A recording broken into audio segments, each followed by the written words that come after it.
Welcome for tonight's presentation. I'm really excited. Our topic tonight is smart financial strategies for today's economy. And this is, if you've been coming to a couple of my past presentations, I actually, usually I do like a full-on PowerPoint slide presentation. Tonight's session will be a little bit different. I'm actually going to be referencing news articles, a particular presentation slide from one of my partners that I use a lot. And because I really just wanted to properly convey, like, what are we dealing with in today's economy? But also, like, I'm getting a lot of questions about, it's an election year. Like, what's going to happen if this candidate is, elected? What happens if this candidate is elected? What happens? I will actually not address any of their economic or tax plans or none of that. That's not what tonight is. But I mention it because people are concerned. They are worried about, like, well, what happens to my money? Like, how should I invest? Like, should I be, doing anything? Like, is my 401k impacted? So those are more so the things that I want to address tonight. But I do want to actually, I do have an educational piece that I do want to talk about, like, historical data around election time. So that's what I want to start with. And then I want to bring it back to, okay, outside of the election, what else are we dealing with? We're dealing with interest rates.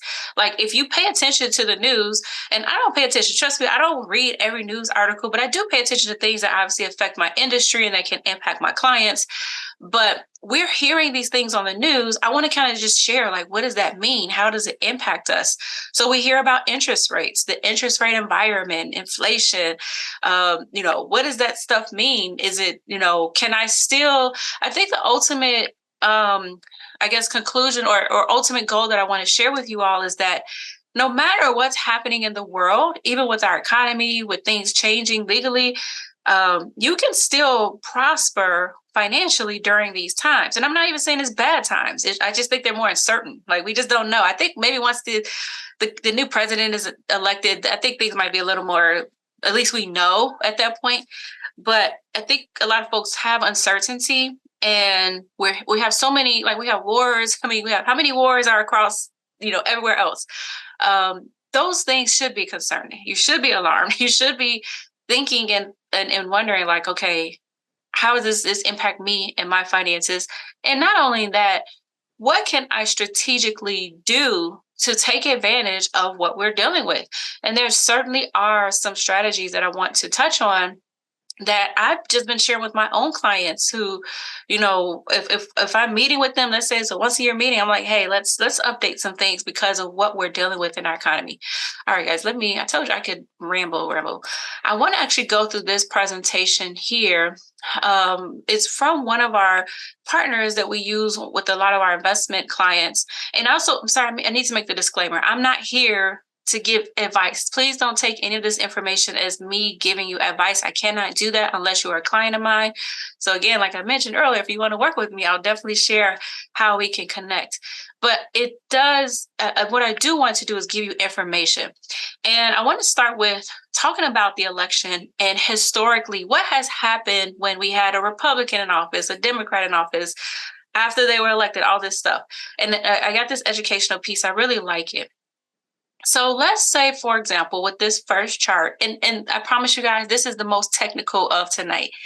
So with this first chart, let's say you had $10,000 and you invested it in the stock market. If anyone typically talks about the stock market, or they're talking about what can you put your money in to grow it, they might reference this index called the S&P 500 index that you see here. And this index was established in 1949. The stock market has been going before that in 1930s, but this particular index started in 1949. And the S&P 500 represents the top 503 companies in the U.S., not just 500, it's actually 503 companies in the U.S. So when we hear in the news, oh, the market is up or the market is down, the news or whoever's reporting is typically referring to the S&P 500 index, which is a pretty good representation of how is the U.S. markets how are they doing? How are they performing? So when the S&P 500s, when those 503 companies are collectively doing well, guess what? That index goes up. When those companies collectively aren't doing well, the index goes down. So just know that if you're dealing with any money in the stock market, particularly in the S&P 500, it is volatile. It will go up, it'll go down every day. Don't worry about those things. Some people get too hung up on the swings. I mean, and not even a swing, any variation. They're like, oh my God, it went up, it is down. And they make the worst emotional investing decisions. That's a whole nother tangent.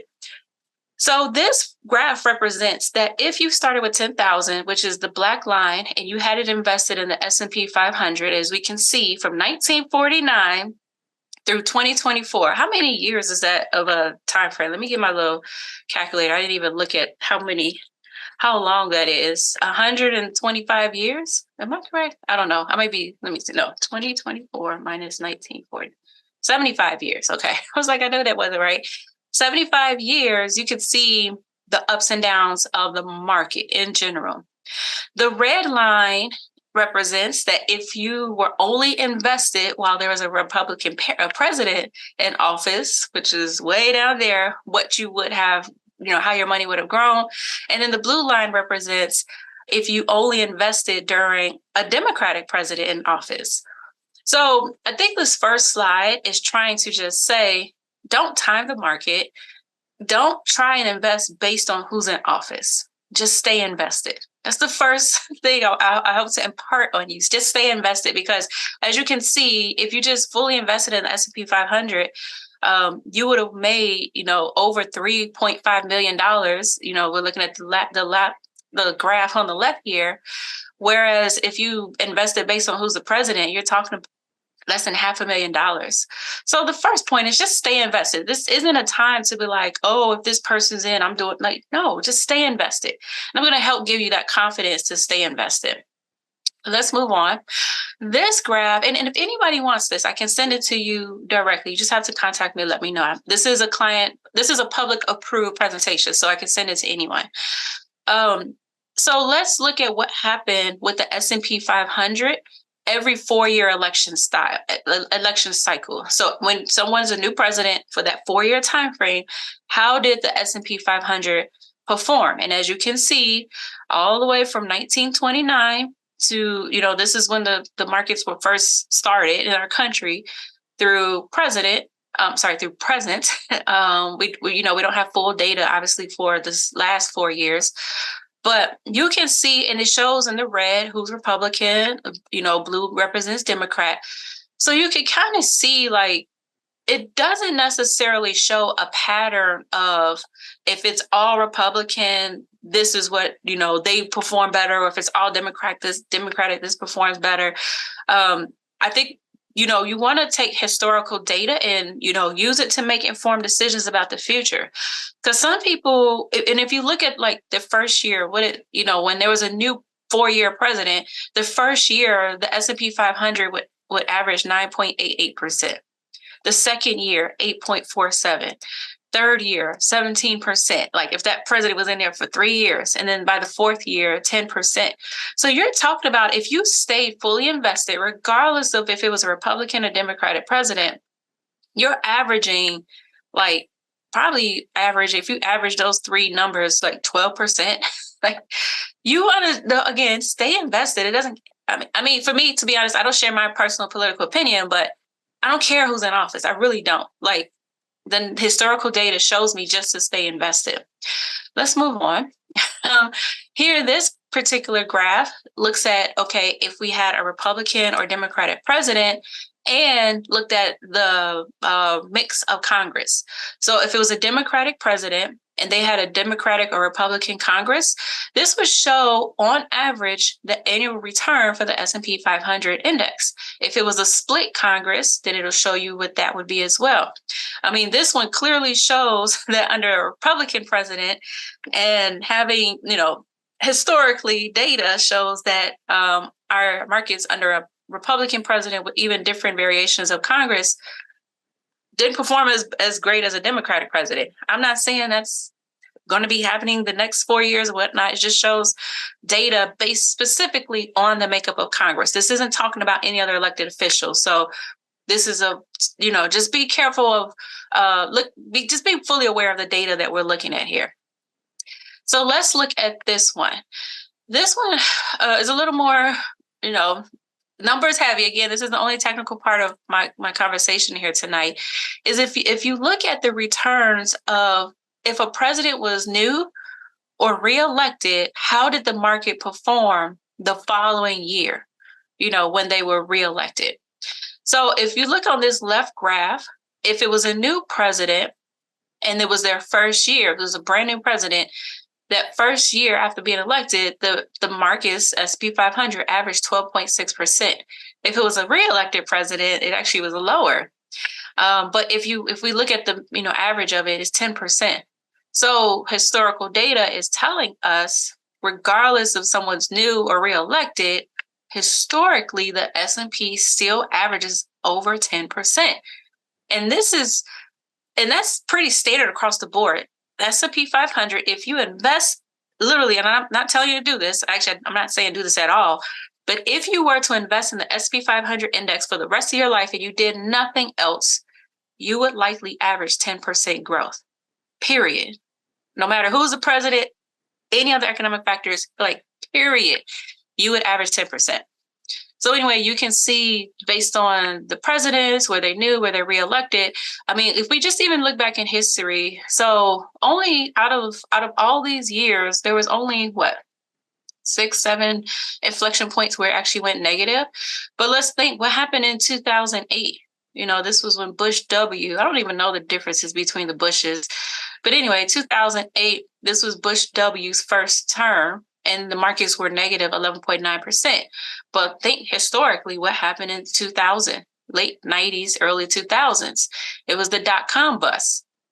So all these tech companies went under, Y2K. The markets were negative at that point. I don't even know what happened back in the 80s and 70s, but there was typically some historical event that was happening when those particular time periods, the S&P actually went negative. But some years, if we look at Obama's time period, 26.5% and 32.4%, Trump, inherited a great economy from Obama, but obviously also during Trump's presidency, there was COVID. So his was only 21.8 under Biden. Right now it's 28.7, if we think about a recovering economy. So let the data, you pick and choose what you want to read from the data, but the numbers are the numbers.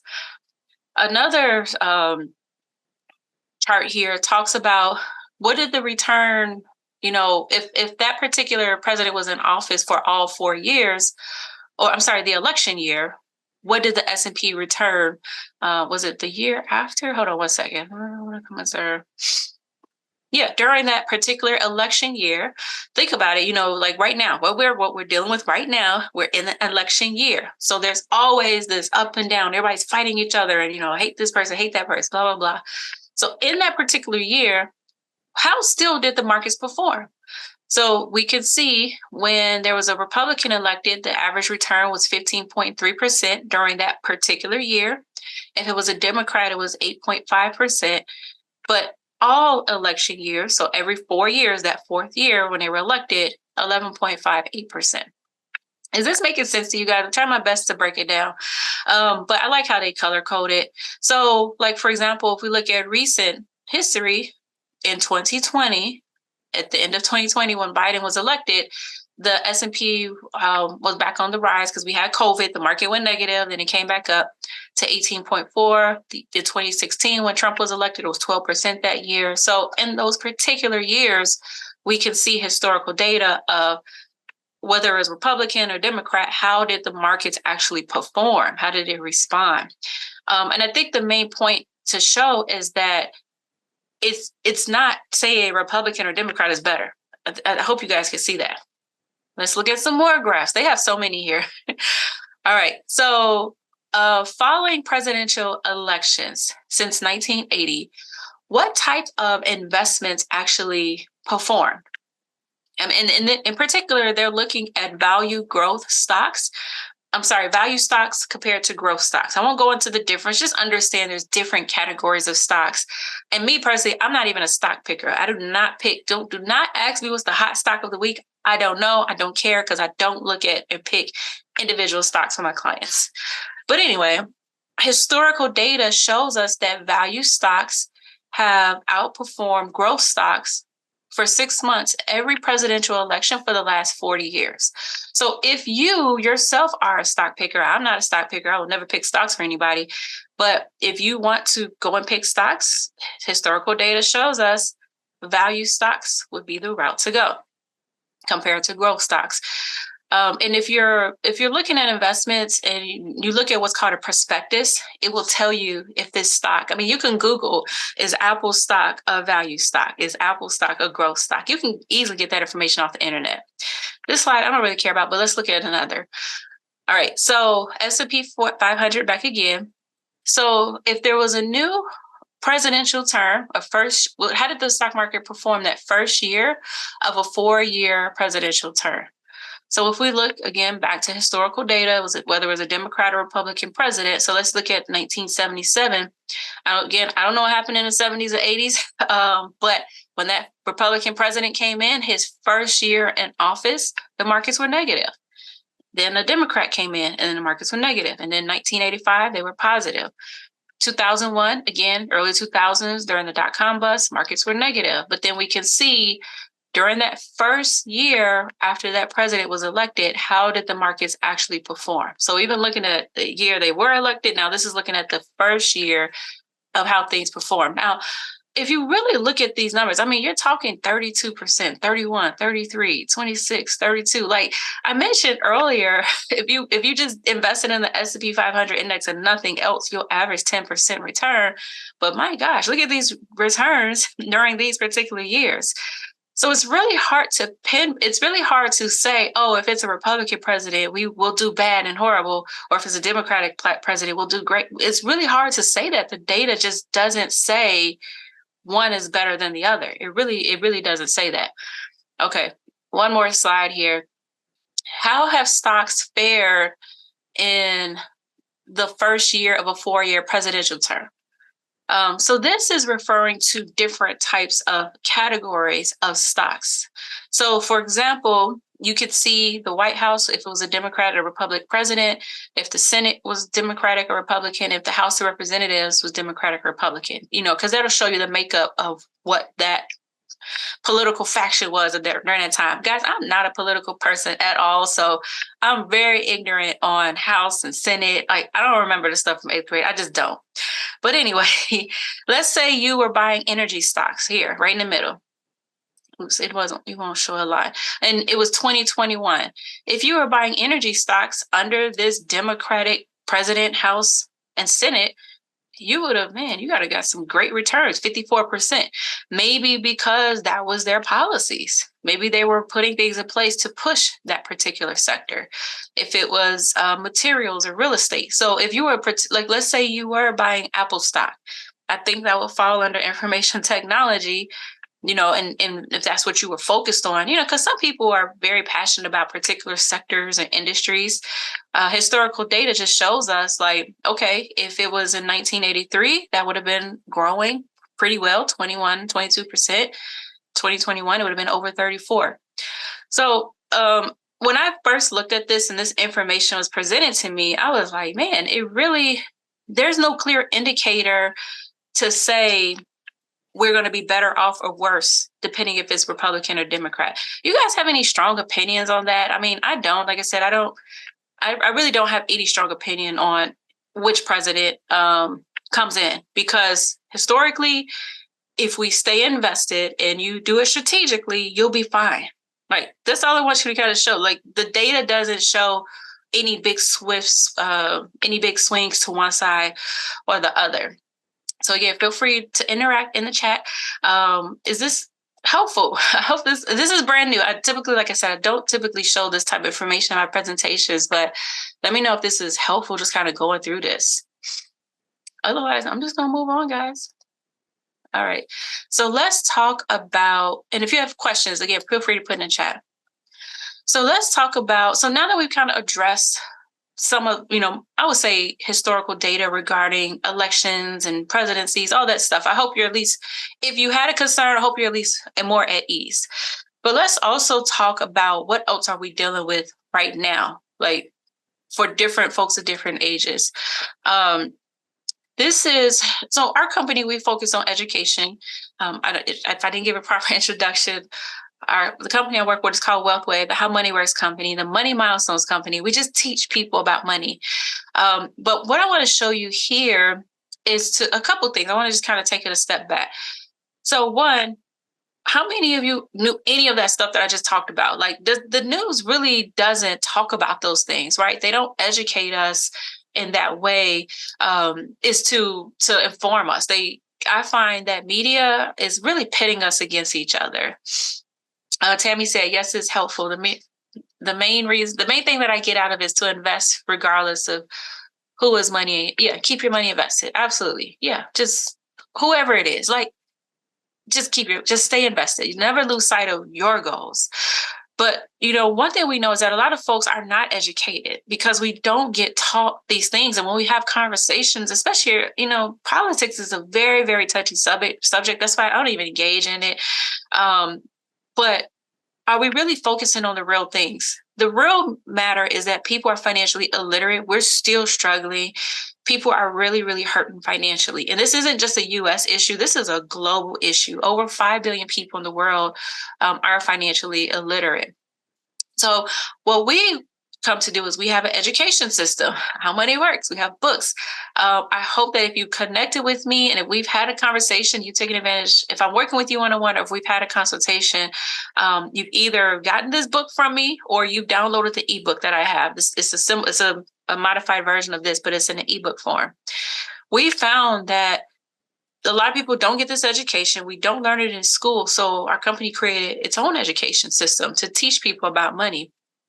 And whether you know it or not, we've actually been all over the media. Like, I think they mentioned over 350 like TV appearances, something crazy like that.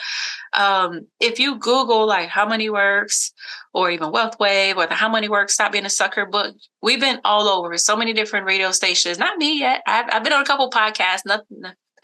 I want to say they weren't great podcasts. They were absolutely great. But our company has been talking about financial education for years.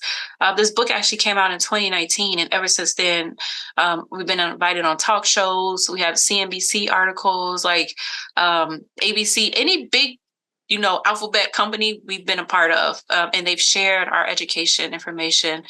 And what we found that we like to give value and reciprocate that value and turn it over and over. Oh, our book has been seen by over 75 million people. We have books, we have classes, we have workshops, we have financial wellness programs all across the country. If you're in the Chicago area, our How Money Works Learning Center is in Oak Brook. If you're elsewhere, I have people who are connected to me from all over the country. I can hopefully try to find you your closest How Money Works Learning Center, or else you could just continue learning from me. I value connecting on Zoom and, just virtual spaces. But in addition to teaching, we also want to help people identify and apply what they learn for their own situation, implement it. So we do financial needs analysis. We can meet with you one-on-one. We have products and tools to help you understand, how do these things relate to me? How does that relate to my 401k? How does this relate to my insurance or whatever you might have? And again, we have all these books are not out. We have a book for women. We actually have one for young adult learners that'll be coming out probably top of the year. I'm really excited about that because I work with so many older adults who have like teenagers and young adult children who are maybe just getting started in life, they're college age. We have a book coming out for them. Super excited about that one. And we're going to continue having more books come out. So if you stay connected to me, you'll be first to know about these resources. But anyway, I want to just kind of shift to talk about retirement. And thinking, and if you're not in retirement or close to it, just please hear me out, because this will make sense for you as well, because it impacts you, even if you're not about to retire. But we say that your retirement plan is an IOU. What is an IOU? Like, I owe you money back to who? To who though? Yeah, here, an IOU to who? It's actually the United States Congress. And let me tell you how. So when you become of retirement age, then you're able to get that free check, quote unquote free check from the Social Security Administration.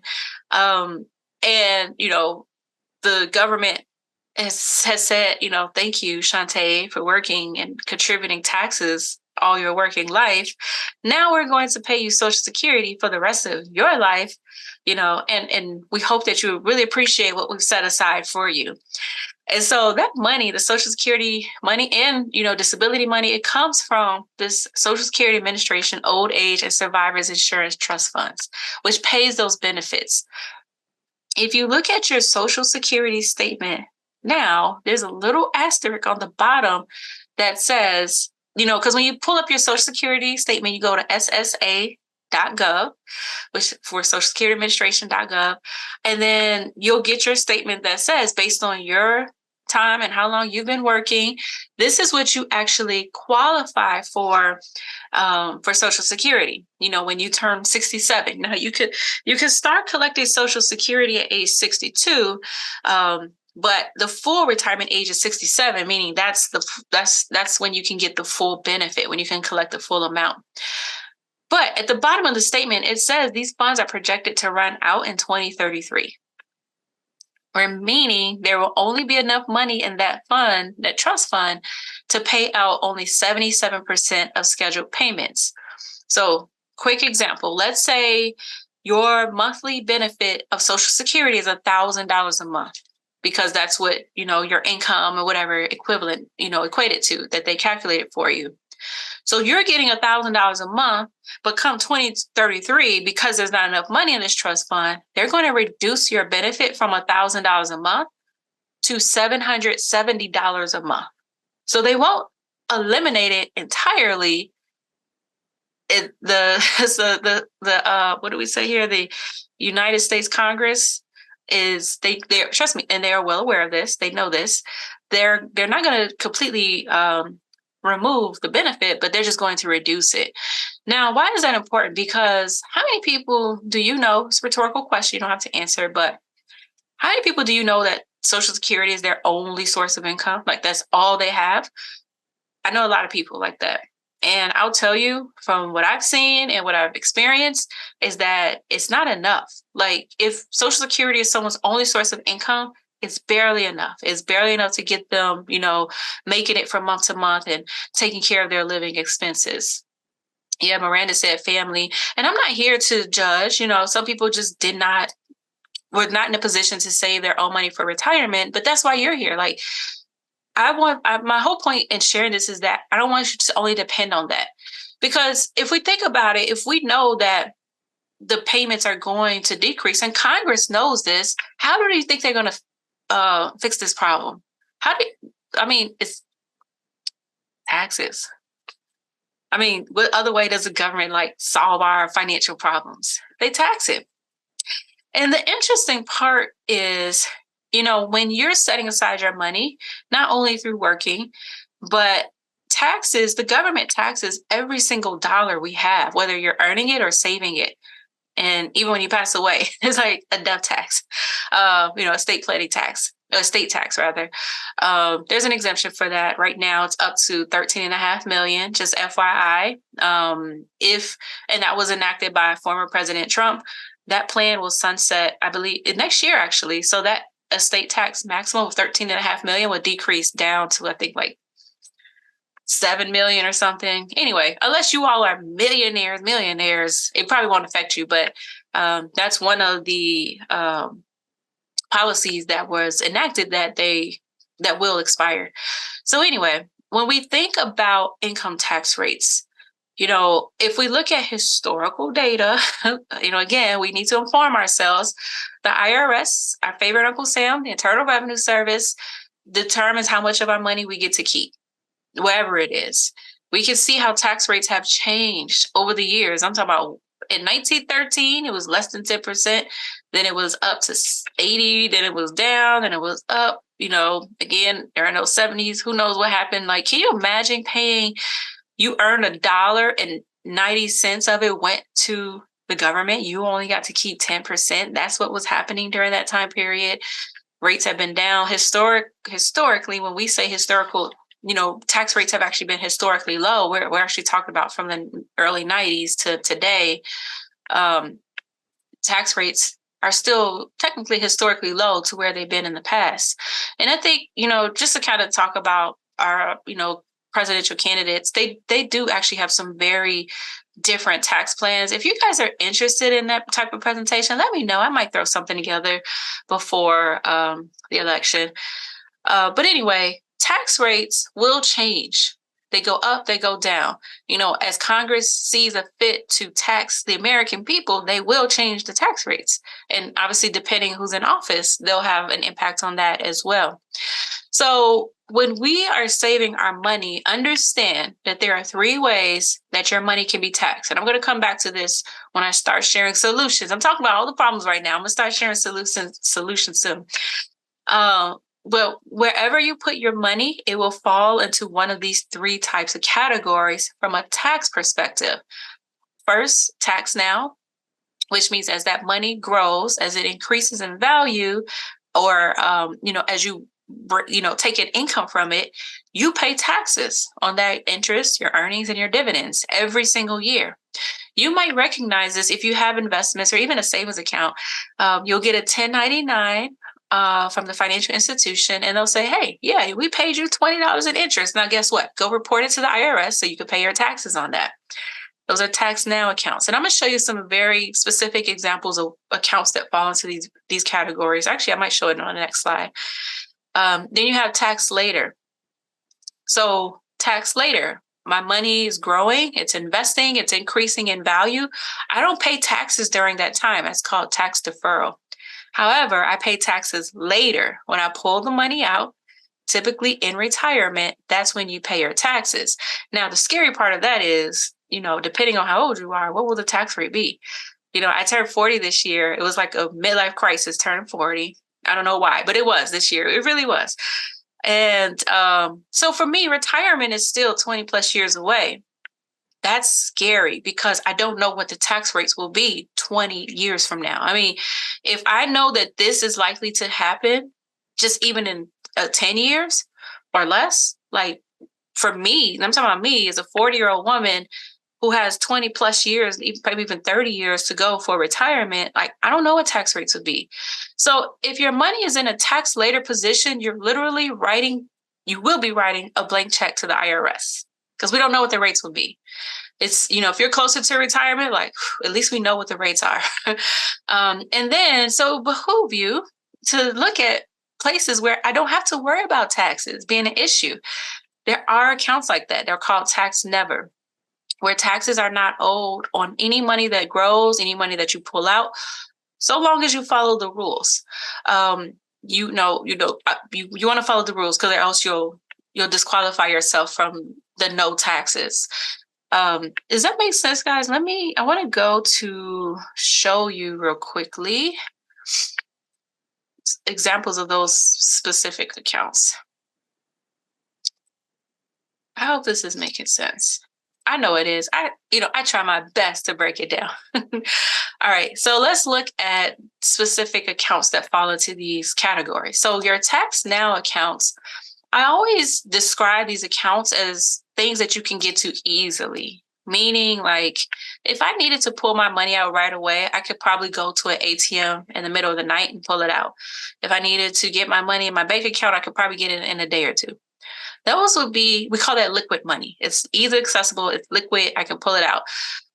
Pretty much anything at the bank will fall into this category, your checking account, your savings account, because hopefully the bank is supposed to be paying some interest on those accounts. We'll talk about that in a second. Money market accounts will fall here. CD, certificates of deposit. So when you put money in a CD, the bank is holding it for a period of time, and they'll say, "Thank you for giving us your money. We're going to pay you some interest," and you pay taxes on that interest. Brokerage accounts. This is an investment account. You can buy investments like that Apple stock I talked about. And if that Apple stock pays you a dividend, great. You pay taxes on that dividend. So whatever your investments are inside the brokerage account is what will determine your taxable, your tax obligation. Then you have your tax later positions accounts. These are all retirement accounts. So anything at the job, your 401k, your 403b, your deferred comp plan, Tammy, falls in this category. I know you know that already. Traditional IRA, this is not an account you have at a job. This is an account you open on your own, the traditional IRA. Annuities. I love annuities. I've done a webinar only on annuities. If you're interested in that, I'll be happy to share that link to you. Pension. If you have a pension, I'm not going to put everybody's business out. Let me stop doing that. So people of you I know who have a pension, because you work for like a government agency, you are taxed. Your pension is taxed. If you're in these last ones, a SEP IRA, simple IRA, and a solo 401k, these are for entrepreneurs. So if you're a business owner and you have established a retirement account for yourself or your employees, those are those options, and those monies, they're retirement accounts. So when you or your employees pull that money out, they're taxed. So what are the things that we could put our money into that we don't pay taxes in? A Roth IRA, which is an individual retirement account. So the quick caveat, I've done a webinar literally just on Roth IRAs, comparing it to traditional IRAs. So I've done way more depth and explanation on that, but it's an individual retirement account. You set it up on your own or outside the job, whether it's with me, a financial advisor, a banker, whoever. You invest money in IRA for retirement. It grows in value. You don't pay taxes while it's growing. And as long as you pull that money out after age 59 and a half, you don't pay taxes either. So it's really a great long-term retirement account.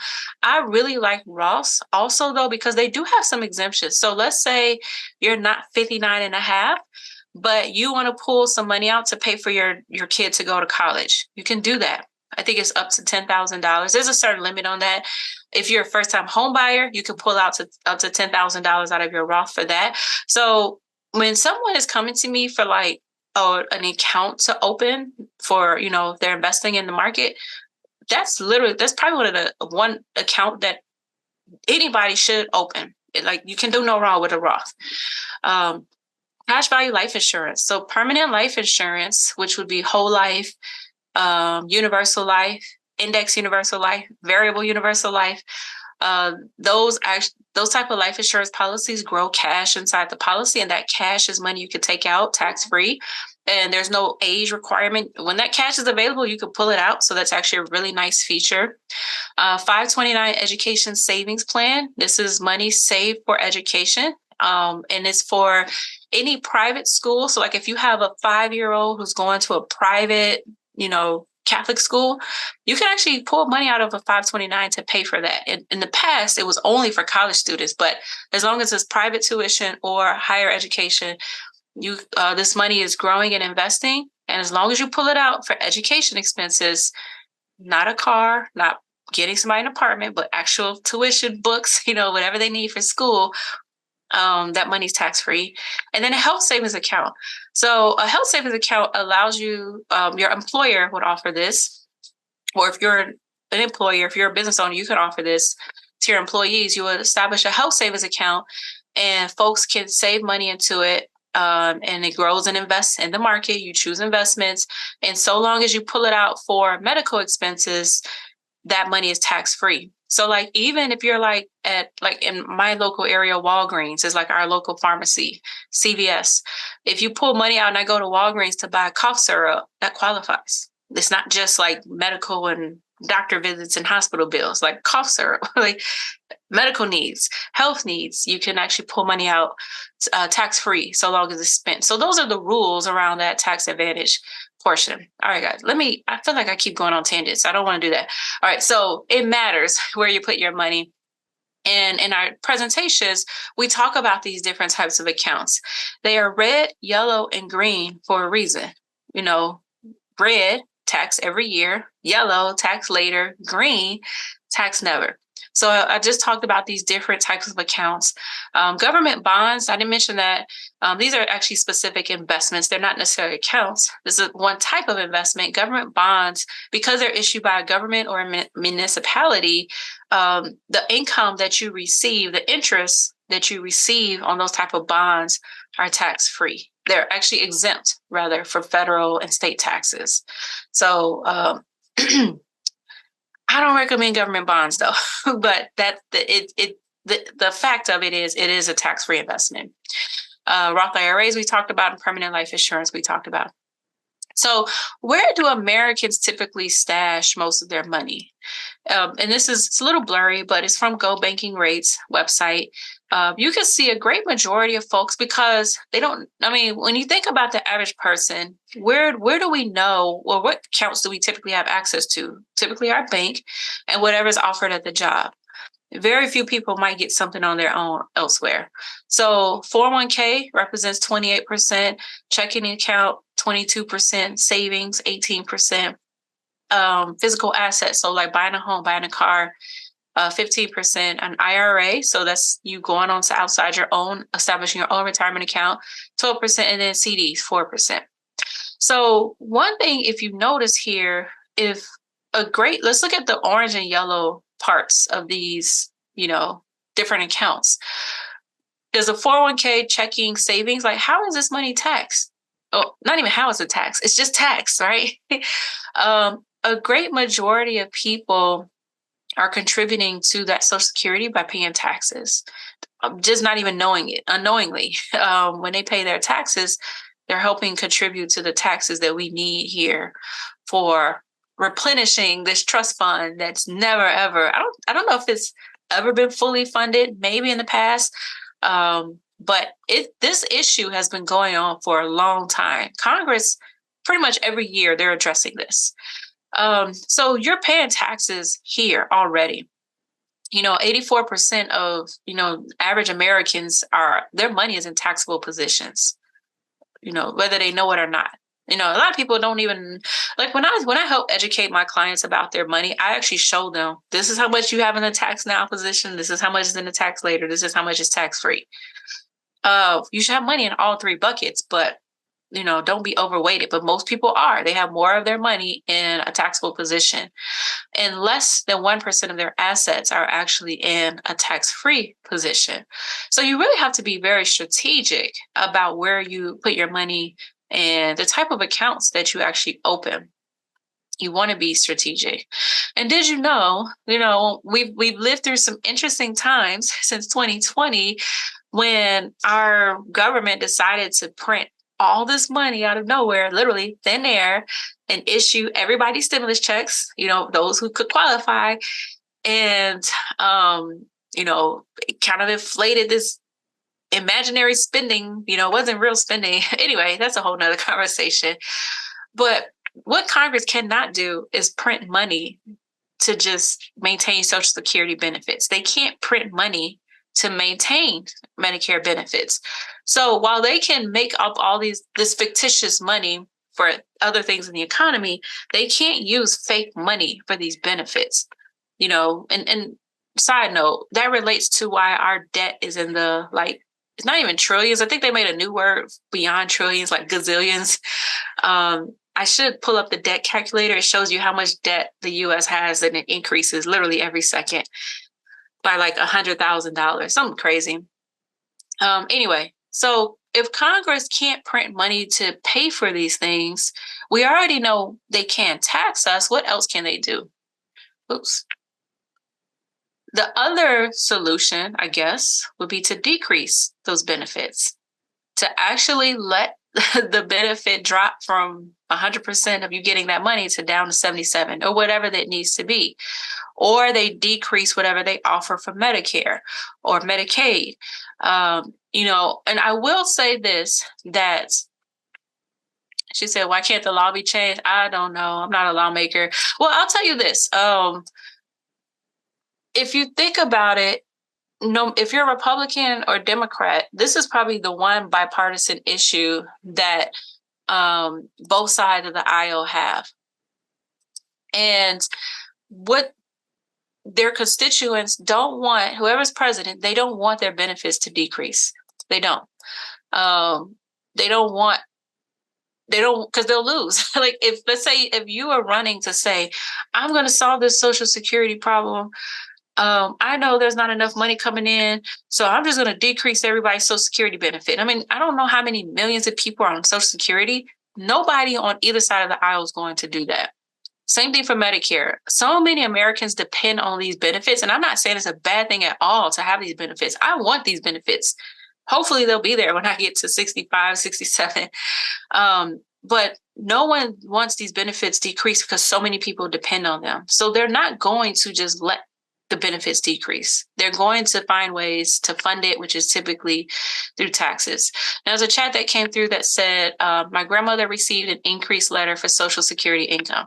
Yes. So that's what's called a cost of living adjustment. So every year, because inflation, and that's just related to inflation. So every year, the cost of living, cost of goods, cost of everything actually increases. That's what inflation represents, the cost of everybody's saying, oh, inflation, everything costs so much, which it did, and it's come back down finally.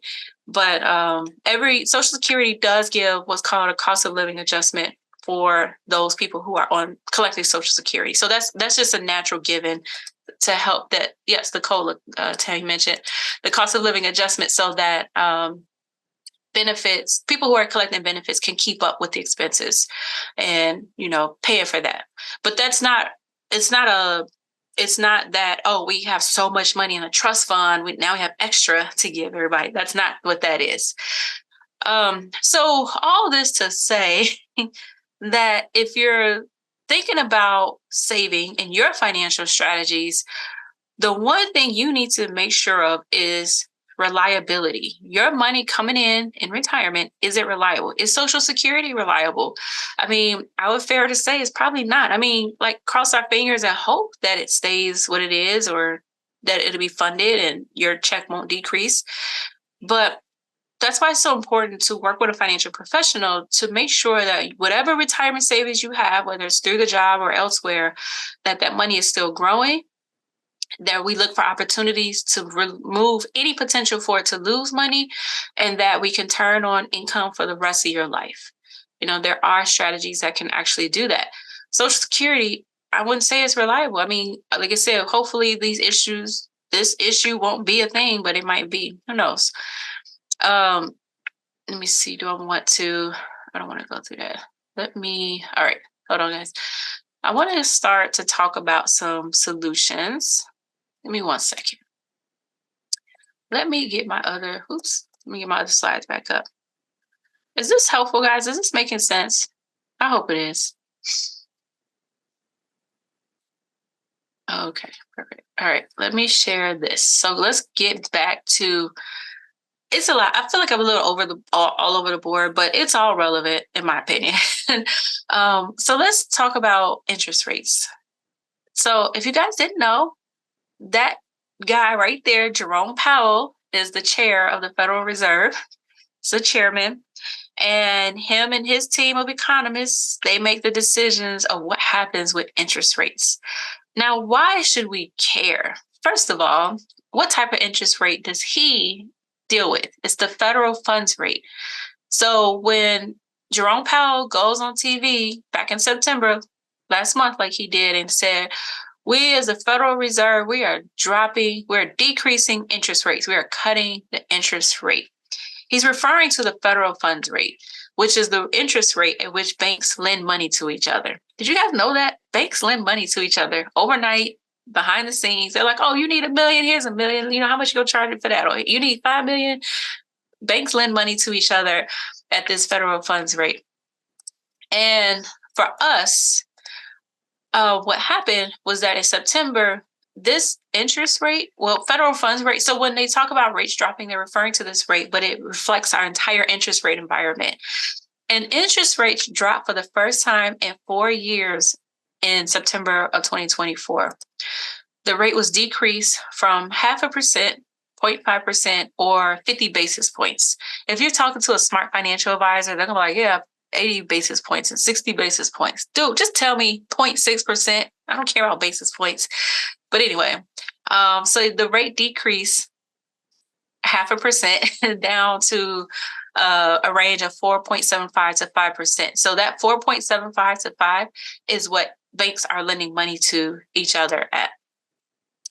Yeah, Miranda said, so did my savings rates. Yeah, let's talk about that. I got some articles up, guys. All right. Federal, this is from, who is this from? CBS News. The Fed made its big cut on Wednesday. These products are already offering low rates. What products? Let's see here. I'm kind of just read this, guys. As of Monday, American Express and US Bank have lowered and offered APRs on several credit cards on their websites by that, guess what, 0.5% that the Fed cut it. Or the same amount as the Fed rates cut last week.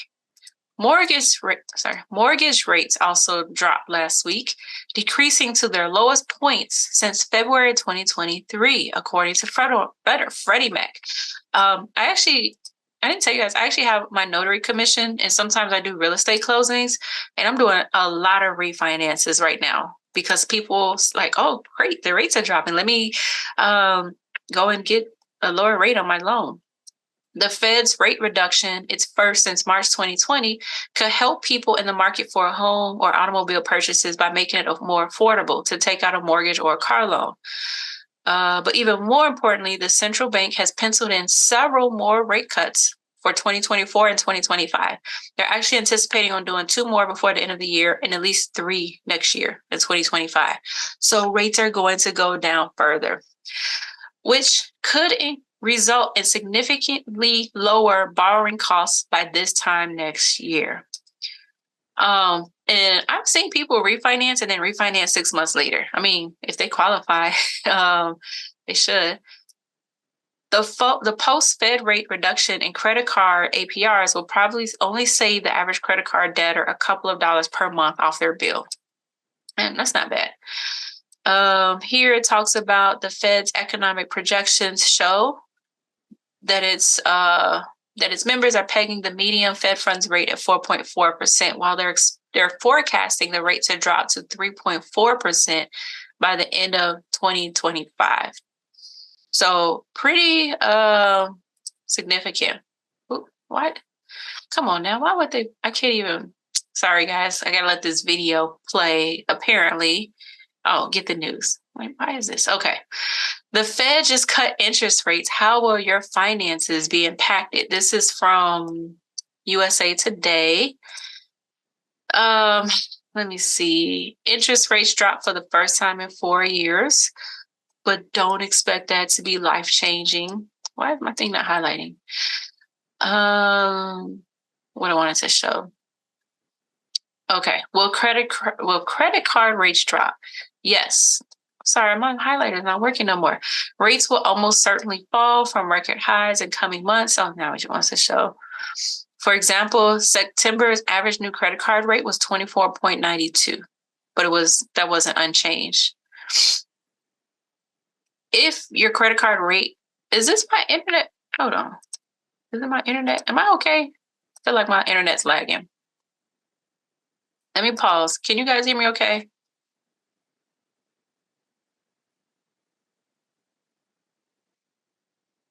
Okay.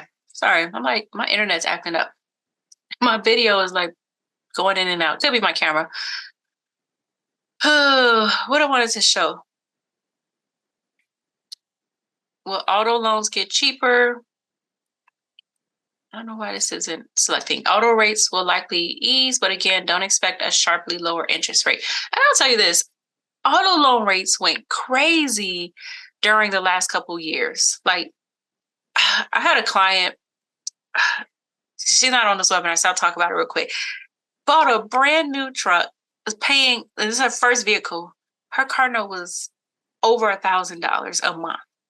Over $1,000. I was like, girl, I mean, to be fair, she could afford it. But I was like, why? Like, I paid off my vehicle last year. I had like a $400 something car note. I'm like, I'm not getting a car note. Like, I will ride that thing till the wheels fall off. Um, what else was it? Will home buying become more affordable? Yes. So we've seen mortgage rates already start to come down as well. Um, so what we are seeing is like Miranda mentioned in her comment, her savings rate percentage decline. Yeah, because banks are the quickest to respond to dropping their savings yields, not their loans yields, but actually their savings. I think that's actually on my presentation. Hold on one second. Yes. Financial institutions are usually slow to lower the rates that they charge borrowers. So when you're borrowing money for the bank, they're the slowest. They take their time dropping that rate, but they're quick to slice the rates that they pay you on your savings. So like if you have money sitting in the bank as in a savings account or even a CD, a certificate of deposit, like Miranda said, they also decrease my rates even on my savings. Now, to be fair, in the past year, I would say year and a half, you could go and easily find a bank account giving 5% interest, even higher. Those days are long gone, baby. They are gone. First of all, that was an unprecedented time. We had not seen interest rates that high at a bank level in decades, like since the late 90s. We saw it for a year and a half. It's gone. It's gone. I don't think rates will get that high in a very, very long time. So, like I mentioned it when I was inviting folks to this presentation, keeping money in the bank is not the play. That is not the strategy. It's not wise because those rates are coming down. They're coming down, down, down. I mean, and if we really understood annual percentage yield, I mean, that's a whole nother presentation in itself. Let's say you were getting 5%. APY, 5% annual percentage, which means if you had your money in that savings account for the whole entire year, you would get the 5% after you've had your money for in that whole 12-month time frame. But let's say you only had your money in there for 6 months. The way they calculate interest is they divide 5 divided by 12, and then whatever that number is how much you actually earn per month, which is literally like 1%. It's very low. So you didn't earn 5% like every single month. You only earned it over that entire year. And so if you didn't keep your money sitting there, you didn't get 5%. You probably got like 1 or 2%. And then we see banks dropping rates. So you're probably even getting less. Like people don't even know that. Like it's just math. And again, that's why we try to educate people to understand that. I mean, I can't fault nobody for thinking they're getting a high interest rate because we don't know. We don't know where else to put our money. Like unless you're working with someone like me, you don't know where else to put it. So let's understand something else about interest rates. So interest rates have a very unique relationship with bonds. Remember how I was talking about bonds earlier, municipal bonds? I'm sorry, government bonds in particular, they're tax-free. I said I typically don't recommend bonds. I don't recommend any one particular type of bond. But economically, this is just like an economic relationship. When interest rates fall, like what's happening right now, bond prices actually increase in value. So that's actually this period of time we actually have is a unique period of time to actually look at bonds. Because when interest rates are high, bonds actually decrease in value. They're not competitive at all. But because interest rates are coming down, they're going to keep coming down. It would behoove you to actually consider investing in a portfolio of bonds because that bond portfolio will likely increase as interest rates keep coming down. And I'm not talking about one particular bond. I'm talking about multiple bonds in one portfolio. I'm not here to give any recommendations, but if that's something you're interested in, I can help you with that. But if you're investing on your own, or if you're like, I got my 401k, what should I put my money in right now? I mean, economic policies, I mean, not economic policies, but economics tell us the relationship. Interest rates are coming down, bond prices are going up. That's probably something you should consider. Now, where would you otherwise find these type of portfolios? I like UITs, Unit Investment Trusts. There's certain companies that typically have portfolios of bonds that will do this. ETFs, exchange traded funds. So these are not, they're not investing in one particular bond, they're investing in multiple bonds. And they're picking these bonds because they know that they will likely increase in value. Not guaranteed, I'm not saying that, but historically, we know what happens when interest rates go down, bond prices go up. And I'll show you that. I hope my little websites were all fidgety. So if you go to Investopedia, I don't normally like Investopedia as a resource, but I mean, it is what it is. I try to share resources that you as an average person can find versus me as a financial advisor who has access to. But if you just put in you can put in just bond interest rates versus bonds, and you'll likely get here. But bond prices and interest rates have an inverse relationship. It's just the natural way they work. Interest rates go up, bonds go down. Interest rates go down, bonds go up. So what environment are we in? We're in a low interest rate environment, and interest rates are going to keep going down. So I just want to show you that. So what else? So that's one strategy, one solution you could look into now that you have education. You can use that as some direction. Another strategy that I really like during this time are buffer strategies. And so if you're invested in the market, or you're like, I have this IRA, or I have this lump sum amount of money, or maybe I have money in a CD or sitting in a savings account, and I don't want it earning nothing, 1%, Shantae. I want it to grow, but I still am leery about the market, right? I think naturally folks are leery because they don't know what's going to happen with our election. Like, it's wars. There's so many things that can technically affect our markets. So the markets could literally tank tomorrow. We don't know that. We can't predict that. I showed you all that historical data, but we don't know. We really just don't know what can happen. So if you're a little more on that side, like, man, I really want to grow my money better than what it's doing at the bank, but I don't know what to look at, but I'm still also kind of leery of, like, what if the market tanks completely?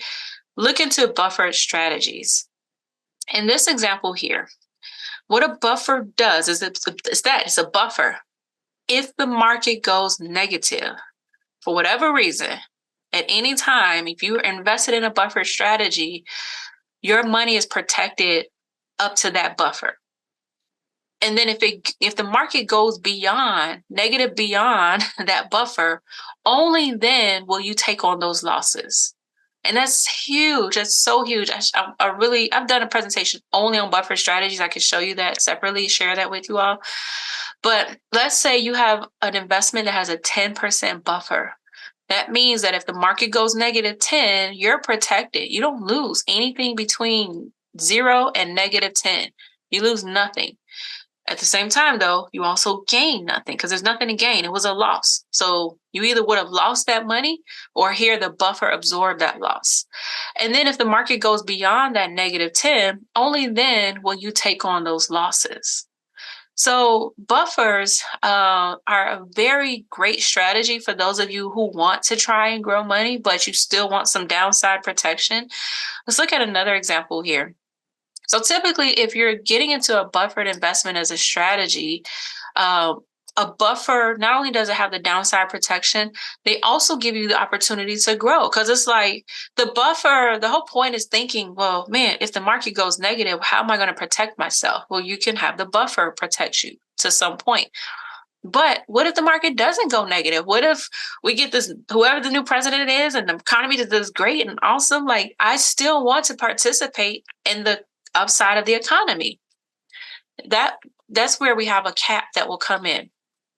The cap will represent, okay, great. If the market does well, you can earn money on your investment up to a cap. That's it, though. You can't go more than whatever that cap is. And the reason why there's a limit on the upside is because they give you the guaranteed protection on the downside. You can't have both. I can't tell you how many people come to me and say, well, Shantae, I want to grow my money as much as possible, but I don't want to lose anything. That's two different strategies. There's some give and take somewhere. I can grow your money, but there's a risk to it. Or I can take the risk off, but you don't grow as much. The buffer to me is like a good in between. Not only do you get some downside protection, but you can still take advantage of the upside potential if that's how things turn out. So in the example here, like on the left hand side, it has a 10% buffer. So you're protected again, that 10%. Anything beyond that, you take on those losses. On the cap side, they have a 10% cap, which means if the market performs well, you will grow up to that cap. If the market only did 5, you get 5%. If the market did 8, you get 8%. If the market did 10, you get 10. If it did 12, you get 10. On this side, we have even a deeper buffer, which means you even have more protection on the downside. So there's a 20% buffer. So if the market goes negative anywhere between 0 and 20%, you don't lose. We call that 0 is your hero, because I would rather get nothing than to lose. And keep that in your mind. I would rather get nothing. 0 is my hero than to lose anything, because it's hard to come back from losses. You have to double your returns to come back from losses just to break even. So in this example here, it's a 20% buffer. So guess what? We get more protection on the downside, which means in this example, they limit the upside. So you don't get a 10% cap with a 20% buffer. You get a 5% cap. So because you're wanting more protection. And this is just hypothetical. What I'll show you examples of, not examples, I'll tell you where you can look for these type of strategies. So buffer, if the returns of the market are up, your investment will have that same return up to the cap. And it's typically for a period of time. So they'll say for a year or 12 months, whatever. I mean, a year and 12 months is the same, or 24 months.